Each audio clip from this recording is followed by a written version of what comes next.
Dostlar, MK'nin mövzusunda 24-cü suala baxırıq. Sualın şərti belədir ki, 10 kiloqram kütləli bir cisim var. Bu cismin sıxlığı mayenin sıxlığına bərabərdir və hal-hazırda gördüyünüz kimi cismin yarısı mayeye batıb.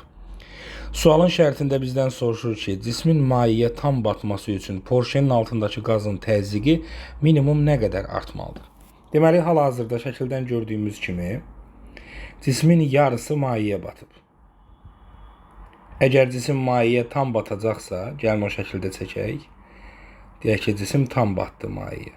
Və sualın şərtində qeyd olunduğu kimi, cismin sıxlığı mayenin sıxlığına bərabər olduğuna görə, tam batmış vəziyyətdə Arximed qüvvəsi mg'yə bərabər olacaq. Cismin kütləsini 10 kiloqram veriblər, J 10'dur. Deməli, tam batdıqda Arximed qüvvəsi 100 newtona bərabər olacaq.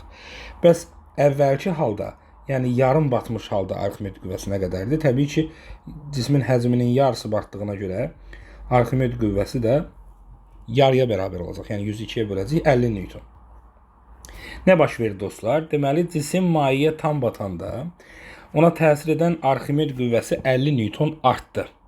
Bu da gərilmə qüvvəsinin də 50 newton azaldığı deməkdir. Yəni qüvvədəki dəyişikliyimiz nə qədərdir dostlar? Delta F bərabərdir 50 newton. Sualın şərtində də bizdə təzyiqi soruşduğuna görə, təzyiqlə qüvvə arasındakı münasibəti bilirik dostlar.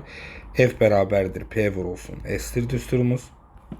Burada təbii ki, əgər delta F yazmışıqsa, deməli təzyiqdə dəyişiklik baş verib. Ona görə də onun qarşısına delta yazacağıq. Delta P vurulsun S. Sualın da şərtində bizdən soruşurdu ki, təzyiqdəki dəyişiklik delta P bərabər olacaq. Delta F bölünsün S-ə. O da bərabərdir dostlar. Delta F'imiz nə qədər oldu? 50 newton qüvvəmizdə dəyişiklik var. Bölünsün porşenin sahəsi 250 kvadrat santimetr. 10 üstündə mənfi 4 metr deməkdir.